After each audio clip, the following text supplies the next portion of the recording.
Operation सिंदूर, जिसको लेकर आज हम गर्व से सीना चौड़ा कर कह रहे हैं कि हम भारतवासियों ने किस तरीके से उस ऑपरेशन सिंदूर में पाकिस्तानियों को उनकी हैसियत याद दिलाई।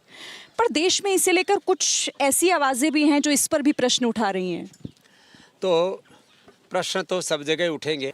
एक बात मैं कहता हूँ, चाहे हमारी सेना है, चाहे बीएसएफ है, हमारी सीआरपी है, सीआरपी के जवान तो यहाँ पर भी हैं, तो सीआरपीएफ हो, बीएसएफ हो, हमारी आर्मी हो, आज हम इस मुकाम पर खड़े हैं कि दुश्मन के छक्के छुड़ाते हैं। हम 100-200 किलोमीटर अंदर घुस कर के मारते हैं और जो है 25 मिनट में हिसाब किताब बराबर कर देते हैं, सारे आतंकवादी ठिकानों को ढा देते हैं। तो ये नए भारत की ताकत है और भारत को अपनी सेनाओं पर गर्व है। एक अच्छी बात है कि राजनीतिक एकता भी देश को देखने को मिली, भावनात्मक एकता भी है और एक संदेश है। दुश्मन अब भारत को आंखें नहीं दिखा सकता, कोई परमाणु बम से भारत को नहीं डरा सकता। और वैसे भी भारत तो अब विश्व की चौथी बड़ी अर्थव्यवस्था तो हो ही गया है।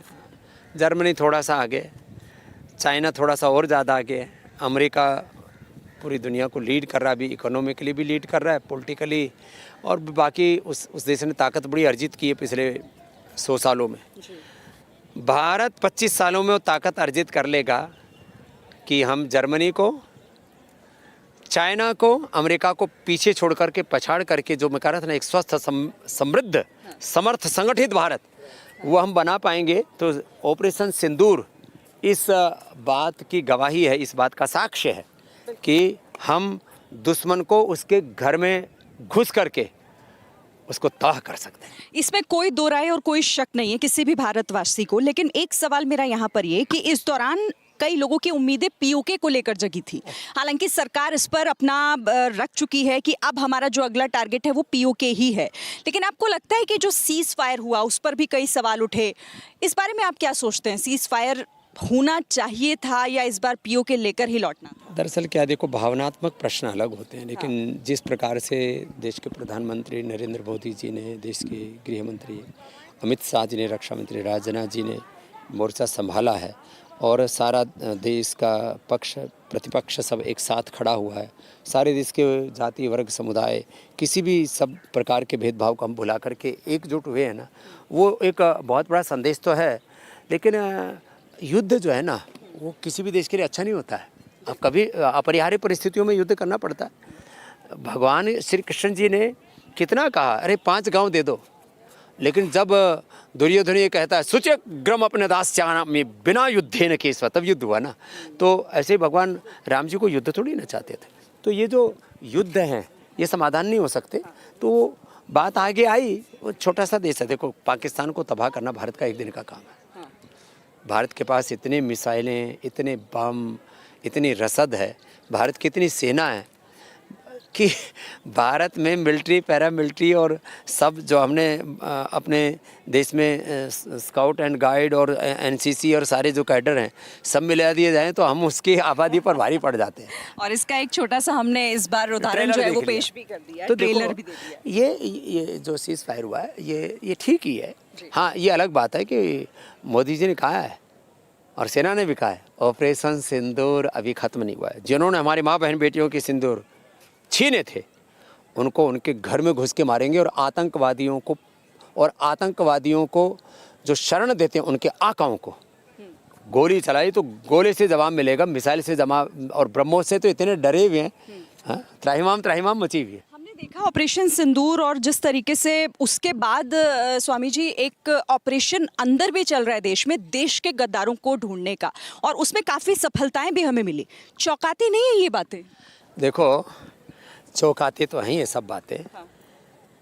और सभी देशों में कुछ तो राष्ट्र विरोधी ताकतें होती हैं, जो कुछ मीडिया में भी हैं, कुछ पॉलिटिक्स में भी हैं, कुछ बिजनेसमैन्स में भी हैं, कुछ रिलीजियस लोगों में भी हैं, अलग अलग जगह।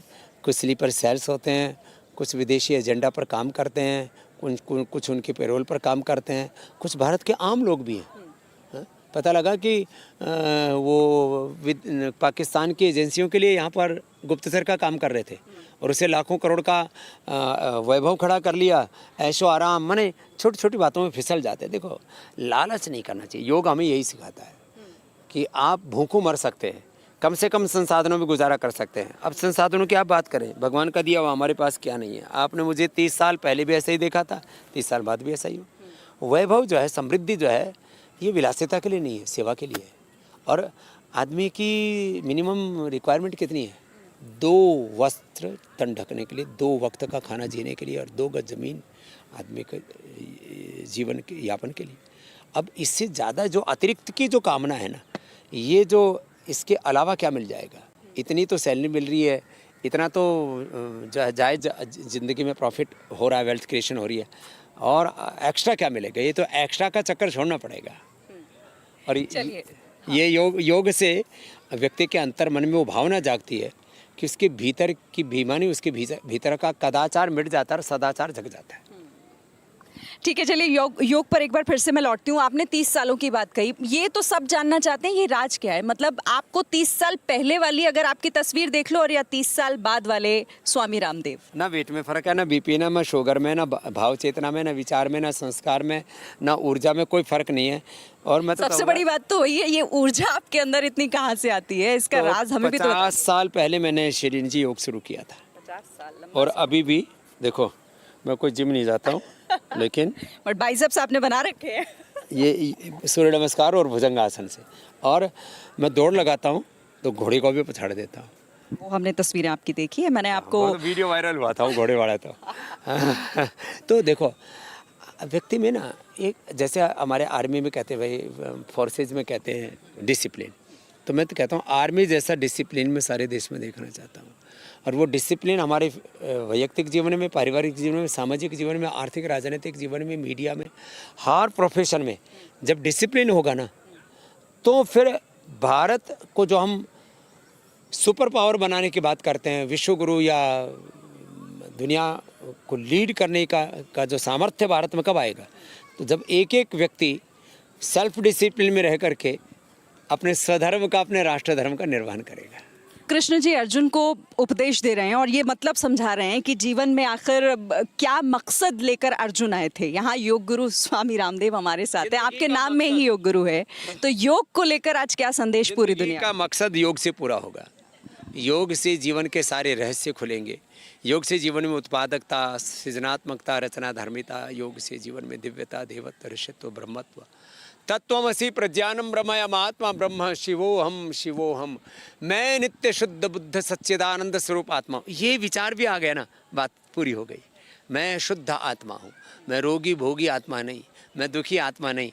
3 तरह के लोग हैं, साधन संपन्न दुखी दरिद्र, साधनहीन दुखी दरिद्र, और तीसरा मैं देखना चाहता हूँ साधन संपन्न सुखी प्रसन्न, और वो योग से होगा।